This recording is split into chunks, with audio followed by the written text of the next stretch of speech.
If you're considering studying abroad or you're already on the track, congratulations, you found the right videos. You might be wondering, is studying abroad really worth it? How do I choose the right programs? How do I choose the right country? Is there any problems I might encounter and how to solve these problems?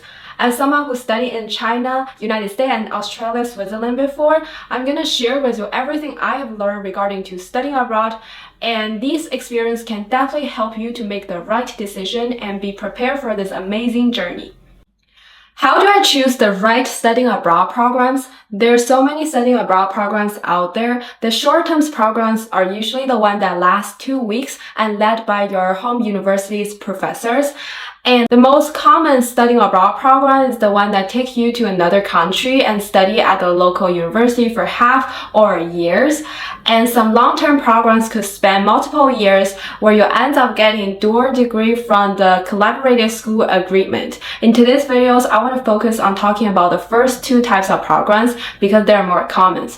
When it comes to choosing the right studying abroad program, it's very important for you to consider what's your main goals and your time commitment. The first thing you need to make sure this studying abroad program does not delay your graduation date. And the second question you need to ask yourself is, what's the major purpose of doing this? Do you just want to diversify your life experience, learn a new culture, or do you want to learn a new language? Or do you want to learn a specific topic or like academic subject that's directly related to a country? If you just want to study a specific topic about the countries, I personally recommend you to do the short-term programs.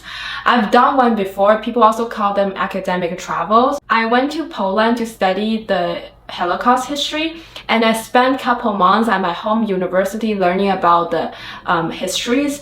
And then my professor took us to Poland, visit all these historical sites and museums to learn more about the history. I definitely had a better understanding of the history of the topic Holocaust after the trip. So I would say these kind of short-term programs can offer you more immersive learning experience without too much time commitment. But the downside is you won't get too much culture exposure beyond the subject you study because there's just not enough time. And if you're someone who wants to learn a new language or learn a new culture, I really recommend you to do the half to 1 year programs. And just living at a place for an extended period can really help you to understand the local day-to-day life and better understand the culture. And if you're a language learner, I would personally recommend you to choose a smaller city to study because at these places, you will have more opportunity to connect with the local people and practice your language. And it would be easier for you to step out of your comfort zone at these small cities. How do I choose the right countries to study abroad? When choosing the countries to study abroad, you should definitely consider what is your main goal. If your goal is just to study a new language or study a specific topic or interest, well, your choice should be very straightforward. But if you're like me who just want to diversify my life experience and learn new cultures, I recommend you to start with writing down a list of 5 countries you're most curious about. For me, I grew up in China, studying in United States and Australia before, so back then, Europe was like a new continent for me to explore. I wrote down 5 European countries. And the next things I recommend you to do is think about what kind of school experience you're looking for. For me, my home university was a big campus university in an urban area, so I would prefer to experience a smaller schools in a smaller town. And another important factor you should definitely consider is safety. When I was making the decision on where I should go studying abroad, I was deciding among London, Paris, Rome, and Lugano. I ended up choosing Lugano in Switzerland because it was the safest option based on data, and it offers some small town experience I'm looking for. I think the good thing about big city is there's a lot of fun events that's going on. It's very diverse, so it will be easier for you to adapt your life there.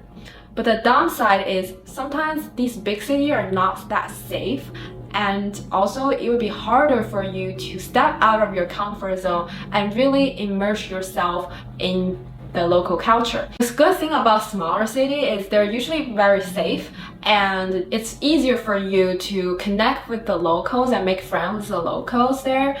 If you're someone who want to learn new language or really get to learn about the cultures, I think a smaller city would be a good choice. But the downside is adapting could be a lot more challenges in a smaller city than a big city because it's just less diverse there.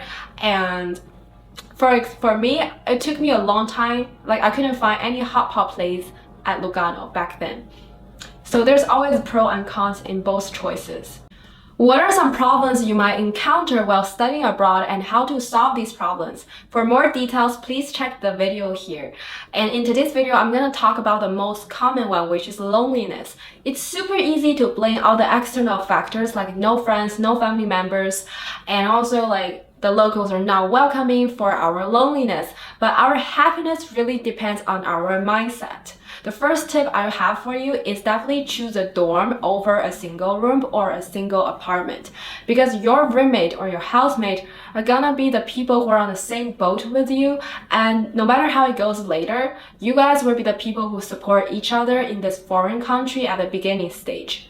And the second point is definitely lower your expectation for making friends and having a perfect experience or perfect journey. If you have a lower expectation, you will feel less pressure and you will feel more appreciated when the moments really come. I did not have any expectation for my Swiss trip, and I actually had a great time in Switzerland and I made a lot of friends naturally. So I think having a low expectation is very important. To deal with loneliness abroad, I have two tips for you. The first one is build a support system. Stay in touch with your friends and families back home and give them a call every single day to talk about your life in this new country. The second tip is take the initiative to go talk to people and learn about these stories. Again, I didn't mention to try to make friends. Don't feel the pressure to make new friends at these countries. Just take it easy.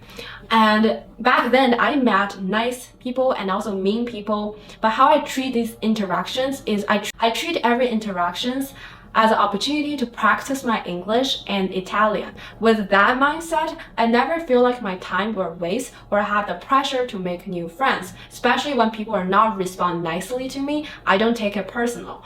It's very important to have this mindset. So be patient, be kind, be yourself, maintain a healthy lifestyle. Well, your friendship will come naturally. Don't feel the pressure to make new friends in these new countries. Take it easy. Is studying abroad really worth it? Studying abroad has changed my personality. I used to be a really shy person, but now I'm a more outgoing person where I can go talk to strangers and make new friends easily, and I become more open-minded as I realize there's no right or wrong ways to live a life. And when I see people who are different from me, I become less judgmental. I think that's totally normal. It's okay to be different.